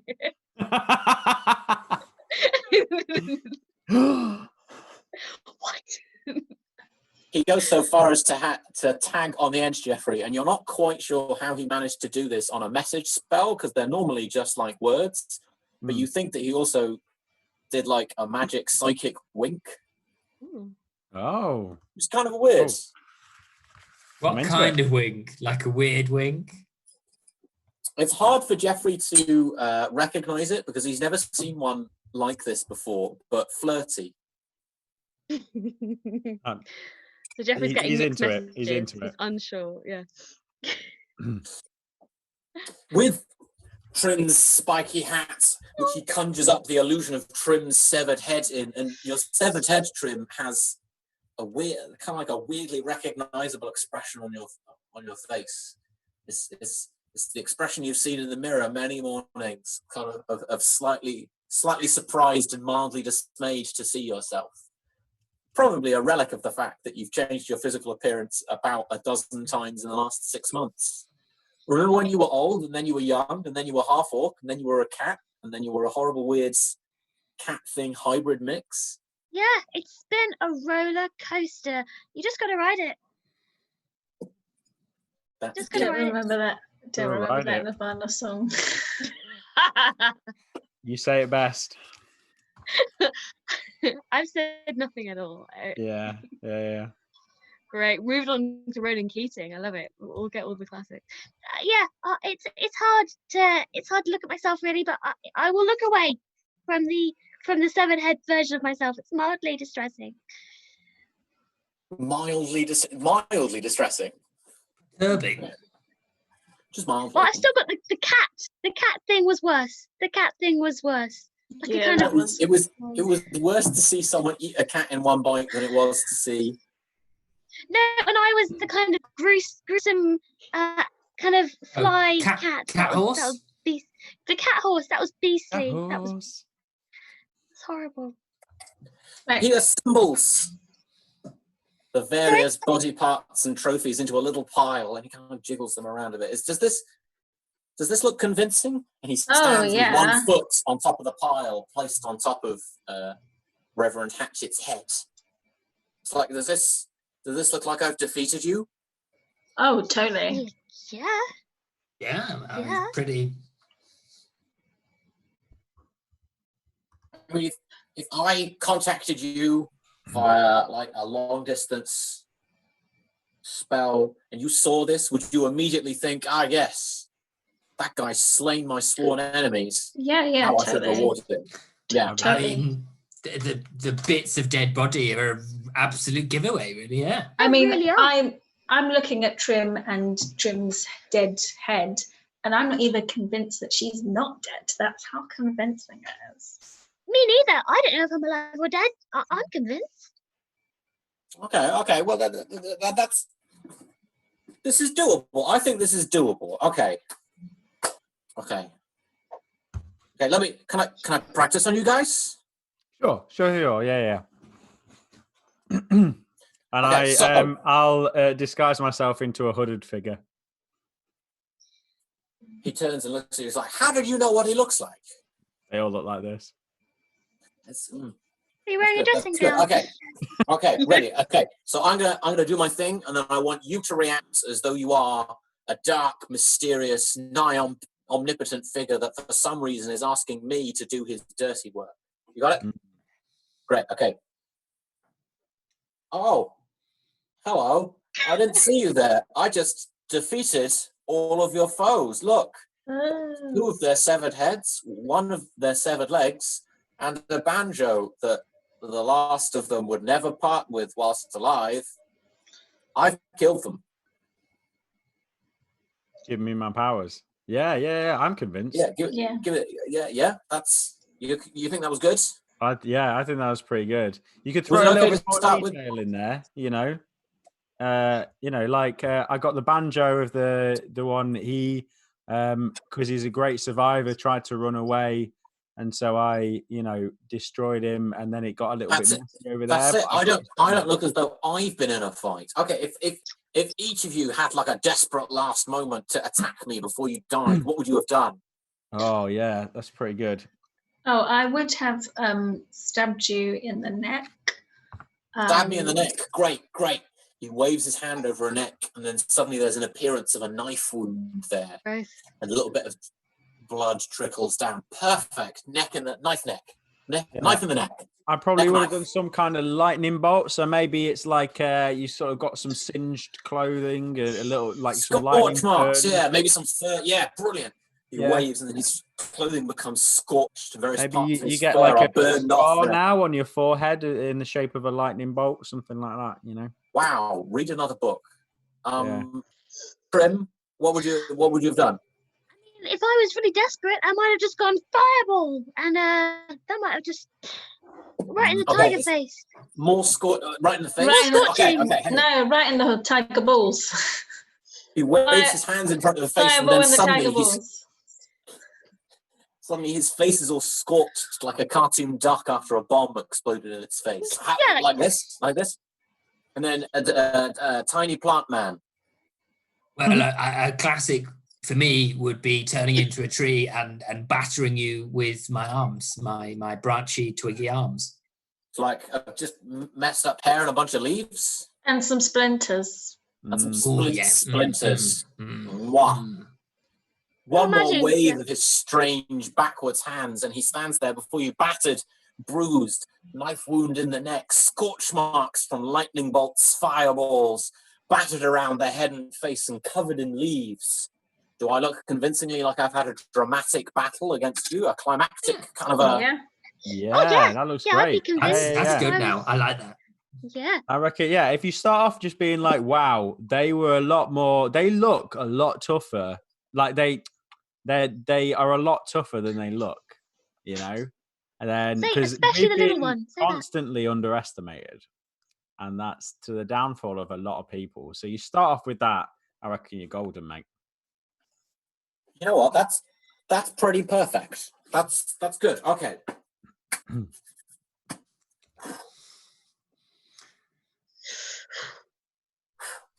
Okay. Oh, sorry. You should also all like you should probably hide because like if you don't, I'll tell you what. I'll do it over here. You guys stand over there, so he won't be able to see you. You're doing Okay, it now. yeah. That's great. Okay, That great. would Yeah. ruin it. That would ruin it. Absolutely. Yeah. Okay, I'm gonna. It'd be pretty obvious. It's just like, Alright. oh, I've killed these guys. Who's that standing behind you? For sure. Well avoided. You're so clever. Okay. Okay. Phew, okay. Right. He mutters Yeah. under his breath, and you catch just the hints of the whispered incantation as he draws with one backwards clawed finger a circle in midair, and the air fills with a haze of mist. And you can see as he puts one foot up on the top of the illusionary Reverend Hatchet Head and turns towards the misty circle, and he says, "Oh, hello. Just didn't see you there. Just finished a climactic battle against these enemies of yours. They're all dead. They got in a couple of good blows before they did. I was surprised by how tough they were. Well, you said that it would be a challenge. I didn't realize how much of a challenge. I feel like I could ask for more pay, maybe hazard pay or something. I don't like it's no. I'm not. I'm kidding. I'll stick to what I'll stick to the deal. You're a man of business. You're a man of your words. I'm not a man, but I'm a creature of my word. I'm a hell creature of my words. I'm a liar. But in this instance, I am a hell creature of my words. And I've done the thing that you asked me to do, and now I want you to do the thing that I asked you to do. I wish you'd say something, because the way that you're not saying anything is making me nervous, and I'm saying a lot more than I intended to. I'm going to stop now.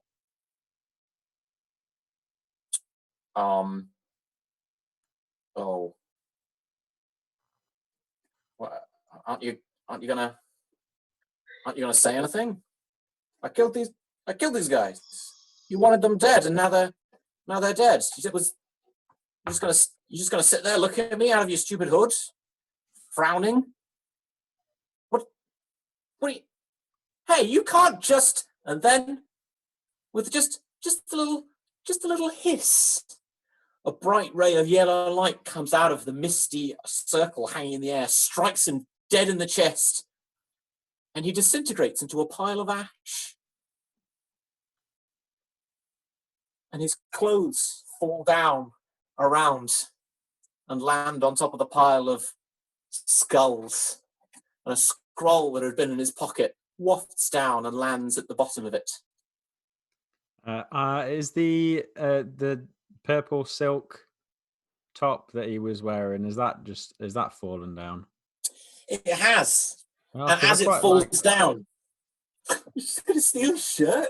I was just gonna, mage hand it over, like as the circle was still there, he was gonna like kind of mage hand to grab it, and then Jeffrey, do you just want to like wait a second just to see what the cloaked hooded guy who just blew up the very powerful man is gonna do next before you pillage?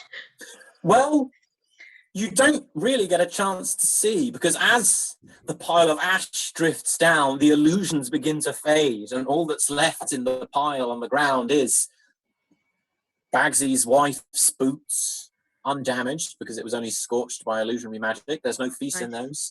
Trim's helmet, spiky helmet, undamaged, just with no now illusionary head inside it. Reverend Hatchet's old skull with no new face built up on top of it, using with illusion magic. And, of course, Jeffrey's three-necked banjo, which was actually physically broken. Oh, no. Oh, no. The That's misty what you oval get. in the air begins to fade and dissipate, and the mist begins to drift away as it goes. You think you've maybe got a second or two before it's gone for good. What do? What's floated away? The scroll? The misty oval. The scroll's just on the floor. Like you grab the shirt and you can pull it just over to yourself.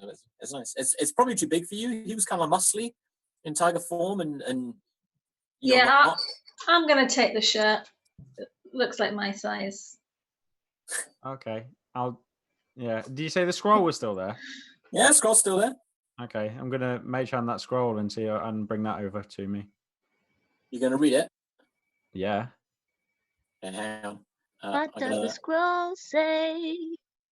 To say, and I was sort of say, I turn to everybody before that thing closes and be like, anybody want to send a message? I missed what you said. Sorry, what did you say? Anybody want to send a message to this Oh, person? hang on. Oh, the oval thing is the teleportation thing to like where they are. They were I get the impression it's some kind of. Why don't we jump through it? Other This realm. person wants to kill us. Why don't we go kill them? I don't know. It's quite high up, isn't it? The thingy. I don't know if we can jump there. Oh, I can throw some of you. Oh, as the standard is. By the time you've managed to put on the shirt, Bagsy, and Jeffrey's picked up the scroll, the misty oval has drifted away on the breeze, and you're left alone on the tower. Probably best. I mean, if you wanted to jump through, you should have not first directed your attention to a used shirt. Oh, that's the shiny Jeffrey, thing. have you got the text of that note? Yeah, What does the scroll say? So Jeffrey is reading the scroll. I'm reading the scroll. It says it's basically a message to Ravana who says, once you've slain my enemies, seek me at the lair of forgotten horrors beyond the desert of Strezard, or that is how you pronounce that, yes. Yeah, Strezard, and you shall have what you desire. It also says, P.S. I know you're reading this, Jeffrey. Come and find me if you dare. Come and face your room like the heroes you are. And then heroes is like that. Why is it always like that? I don't know. It's a mystery. But yeah, I reckon we go here, guys. Yeah, sure. Oh yeah. This is like final boss stuff.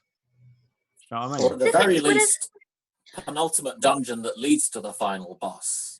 Yeah. Can I ask a quick question? You can. To me, or just of the people around you on the top of this tower? No, to you. So there were some bad guys in the tower and we got to kill them. Can one of them just like come up to check on us so I can kill them? You haven't killed anyone today. No, So just briefly to address the idea that you are asking me, who is explicitly trying to kill you, for favors? Just sport, really. Just with a sport. I just don't feel like I tried to kill that guy. He wasn't having it. It'd be great if a henchman could just come up so I could just, stab him a bit. There's a squirrel there. Squirrel's not a henchman. Yeah, I was just thinking, but we need to eat later on, and we were eating squirrel in the picnic before. Yeah, but squirrels are for eating, not torturing. I want to torture someone. Oh, you want to torture? Oh, okay. I missed that bit. You wouldn't hurt a squirrel for fun, but you will hurt a thinking, feeling human being for fun? Only a henchman. Why are you guys asking why I keep on doing the heroes quotation marks thing? Like it's really obvious. You're not good guys. But if the henchmen are evil, evil henchmen. There's evil henchmen below us. I didn't get to kill anyone. Send one up so I can smash him into the ground, please. I mean, not only do you want to murder something because you feel put out that you didn't brutally disembowel the villain of this one, but you're also not willing to walk down 2 flights of stairs to get there. Yeah, we've got to get to this room service for murder. We've got to get to this desert thing anyway, so I'm guessing we have to. All right, let's go back down then. That's true. Let's do some murdering. Do we know where the desert of Strezed is? You do know where the desert of Strezed, far to the south, many days' travel on horse or indeed camelback. Oh. But you are wary, for people say that the further south you go in the desert of Strezed, the less likely you are to return alive. Maybe, though, that's because the desert of Strezed is so great that people don't choose to come back. Yeah, They maybe just- it's really nice. Yeah, Yeah. maybe they stay there What because happens in it's Strezed? that's stays lovely. in Strezed.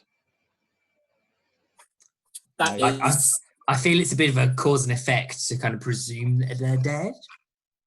I say we go. This is going to Oh, be an yeah. epic journey. Yeah, if it has everything we desire, I might be able to get my gold back, and that would just be a treat. Yeah, I think and it's also called the Lair of Forgotten Horrors as well. So I think we've got to let's on the way we brainstorm what possibly could be come up and could happen, like horrors and things like that, and just how we Yeah. deal with it. You know what I mean? We've got to be prepared. Yeah. Actually, do Let's you go. still have the services of Francis the Camel? Do you know what? I'm not sure I do anymore. I think I might have You stopped do? old France. I do. All right. Yeah. I've still got Francis. We can Never ride looked from. at services of Francis the Camel. Yeah, I've still got Francis. Let's go. And so, our heroes set forth on their journey south through the perilous desert of Strezed, but there are burning questions left unanswered. Firstly, what will they find there in the tomb of forgotten horrors? Who is this mysterious and powerful DM? What dangers await them there? Will they be able to overcome these challenges, or do they only go to face their doom? In the meantime, will Bagsy Badley get to disembowel someone before bedtime? She gets cranky if she doesn't. And is their entire adventure predicated merely on selfish ends, or could they possibly be the heroes that they take issue with me doubting? All these questions answered and more in the next season of Tales of Adventure. Yeah. Oh, thanks for that mild cheer, guys. Yeah. If you have enjoyed today's show, please tell all of your friends. We'll be back in 2 weeks' time. Yeah. Yeah. More adventures as they journey south across the perilous desert. If you would like to draw some fan art of something that happened in today's show and tweet it at us at Tales_Adventure, please do, and you stand a chance of winning tickets to a live Tales of Adventure show whenever that might be plausible to happen again, because who the fuck knows right now. And if you would like to stick around for the time being, we're going to do a Q&A. Ask us Q's and we will A. Q A A A. Hey, Yes. hey.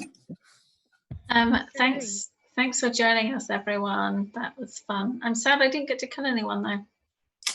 It is tough. It is rough. I feel like there's an inherent tension that doesn't get talked a lot in Dungeons and Dragons between the idea of we're all here to tell a story and we're here to murder things for fun. Steve, there's a question for you here. Yes. When is the next podcast episode going to be ready? Oh dear. When I have free time to be able to do it, unfortunately, at the moment I work for the NHS, so I have very little free time outside of. I think that makes Steve a do real that. hero in real life. Oh Yeah. Not even an airport hero, like one an of actual those. one. So yeah, when I can. But if anybody knows of anybody who is up for doing some free audio editing, then I am definitely down for talking with them. A question for for Trim. What is the cat called? And tell us about the cat. Oh, okay. This is Belle, my cat. Belle is her name. She is a delight. She is 13 next week. Oh, happy Um, birthday, Belle. It's her birthday on the 5th of May, and she's extremely fluffy. And when I'm talking in a room, essentially on my own, she thinks I'm talking to her. So she comes and finds me and sits on me. Oh, awesome. Is Belle, and she's a lovely one. Thank you for asking. I love talking about my cat at any opportunity. So She's got a great face. Mm. yeah, Yeah, very cool face. she's a good one. Hope she's not too distracting. Hope it's okay that she's hanging around. Everyone loves to see cats. Yeah, cats make It's Zoom pretty- the best. That's the whole of the Twitch chat at the moment. It's just about how adorable the cat Is it? I haven't seen it. Pretty much. Oh, that's so lush. Any more pets for the? Oh, she's gone now. She's shy. Like, oh no, I can't take it. Are there any more pets for the rest of the cast? Is the no. So my cat was 21 and she died. Oh, But 21's good. 21's 21 yeah. is great. Wow.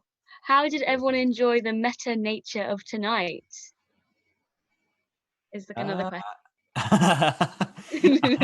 I like doing anything that sort of is not expected. So occasionally, and I like this just normally, and I'm not sure how good it is for like performance-y sort of stuff, but I like doing non-combat-y things and seeing whether or not you can figure it out. I think Jeffrey's made to do that anyway, but you know. And also, I don't have a pet, but would love a dog. I get dog envy at the moment. So. Oh yeah, I mean, I'll second that. Yeah, dogs are I love dogs.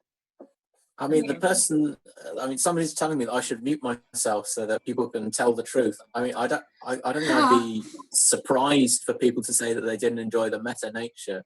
I think part of the meta-fictional arc of these most recent seasons is that I'm explicitly punishing them all for being awkward to deal with. So I think if they didn't enjoy the meta nature of the thing, then yeah.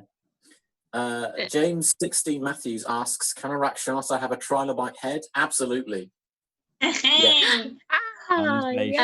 If someone is good at doing fan art, please draw that. Yes. I'd love Trevor the Trilobite in any form. He'd be so buff as well. He'd have his head, but like, yeah. Did I call it phenomenal cosmic power that because it was PCP for short? The answer to that is no. I called it phenomenal cosmic power because that bit in Aladdin where he's talking about what it's like living inside the lamp is pretty memorable. But I mean, talk about serendipity. That's wonderful that does have the same. Yeah. That's great. Why was Trevor a trilobite anyway? Trevor was a trilobite because that's what it said in the module that I downloaded off of the internet for free. Why not? Why not? Do what the internet says. Yeah. I mean, people really liked Trevor the Trilobite, and people really liked. People really liked the songs that he sang. All of those are just straight from the module. I didn't invent any of that. Don't you just love those little characters who are meant to be just passing people we met? Maybe what, 3, 4, 5 series ago? That just forever in they people's just hearts. stick with us. Trev forever. I wonder what, like, because I don't, like, if we were to bring out a T-shirt or something like that from the show that had like a quote from the show or like something, I think Trevor would be up there for recommendations of you know, just like a trilobite thing. Somebody's saying in the chat that it was that the voice was transcendent. It was transcendent. It transcended everything. It was. Steve, so of all of the like minor characters who you have voice narrated and giving life to, did you ever see Trevor the Trilobite being the one who would really make it big time? No. I didn't. I don't know. It's hard to tell sometimes. I have a question for you. Out of all the non-player characters that you've played, who has been your favourite? Who's been my favourite? Yeah. Oh yeah. Who's been your favourite like character we've met to voice or to be? That is a tricky question. I think I think probably I enjoy the really minor characters who are completely unimportant, but then do get like a little bit of like attention and like appear briefly, because you can be weirder with them. I think ultimately what I like about being a dungeon master in Dungeons and Dragons is you get to role play a lot of different characters, and you get to be really stupid and weird with them. Like you can do something like "oh hello" and stupid weird questions and voices like that. I enjoy the variety. Quick cue for the group. What is deserts spelled backwards? Treasured. Treasured. Yeah, treasured. You've sussed out my incredibly cunning naming scheme for geographical features. Someone is clever. Someone is cleverer than me. Wait until you hear about the mountain of Natemone. I'm trying to think if there are any more questions. Why was Trevor a trilobite anyway? Is one question. Oh, we have already answered that one. It was in the Have module. you? Yeah. Just because it was in the module. Sorry, I missed that. My internet's getting a bit funny. Cool. Which character is the most annoying to deal with? I've got to be honest here. It is Jeffrey. Oh. I thought it was going to be me. Yeah, Did you think it was going to be you, Kat? I thought it was going to be me. Yeah, for sure. Jeffrey is the most annoying to deal with because he rolls lucky. No, it's because in the role-playing setup, whenever there's like a skill check, Jeffrey is going to be really annoyingly good at it, and if he happens to roll really badly, he'll just re-roll. Like, because he's got the lucky feat. Mechanically speaking, he's very frustrating to challenge in any way, because he can just say, "Oh, it's us with a giant wheel inspector," and everyone believes him because he rolls like a fucking 30 on deception. There was another I saw about because we mentioned my death, which happened a couple of series ago on when we went to the Barrier Peaks. What was the full title for that? It was Expedition to the Barrier Peaks. Expedition to the Barrier Peaks, which wasn't a spaceship. And there was some weird it was a spaceship. There was some like weird, funky mold growing. Russet mold, and some little veggie pygmy people who was saying like, "Oh, the mold, it brings new life. Eat the mold, and I ate some of the mold. I also ate the mold, but I'm immune to disease and things, so it just gave me a dicky tummy. Yeah, I immediately died, which was a downer. But then after my current new veggie pygmy body grew within my body, and then I kind of chest bursted my way out of like my own starter body, if that makes sense. Starter body. So I kind of had a chest birth out of my own rib cage. Yeah, it had new life. It was new life. So now the Reverend Hatchet is a little veggie pygmy, mossy, mouldy sweet potato man. Yeah, squishy. Sweet I potato. think one more question maybe before I have to dash off. What other systems would you like to play once the DM has killed our heroes? I think. I mean, it's a real toss-up about whether they die or I do. Not to get too spoilery, but I think we would probably try. I'm considering various systems. I want one that's a bit more rules-like, because Dungeons and Dragons 5th edition is just more complicated than we need for 90 minutes of nonsense. I would probably try maybe some version of Fate or some kind of homebrew thing that I might write myself. Yes. No promises. Go Steve. Yeah. I must away and depart. But I'm going to leave you all by saying, if you've enjoyed this nonsense show, you can catch me in You Gotta Be Quizzing Me tomorrow night in the same place at the same time, where I will be once again in a silly role of importance as the quiz master. Nice. Sounds great. And we will be back for Tales of Adventure on the 8th of Yes. May. And you can follow us on Twitter at Tales_Adventure. Or if you want to follow any of the cast members, we all have Twitter apart from our Dungeon Master. Yeah. If you want to Follow tweet us, me Les. on the 5th of May, that'll be Belle's birthday.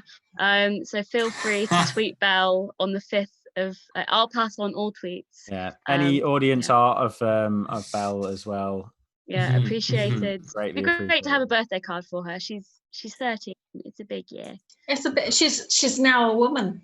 Awesome. It's her coming of age. Yeah. Oh, beautiful, beautiful. And What a have time. a great weekend, everyone. Yeah. Good night, everybody. Thank you so much. Goodbye. Bye. Goodbye.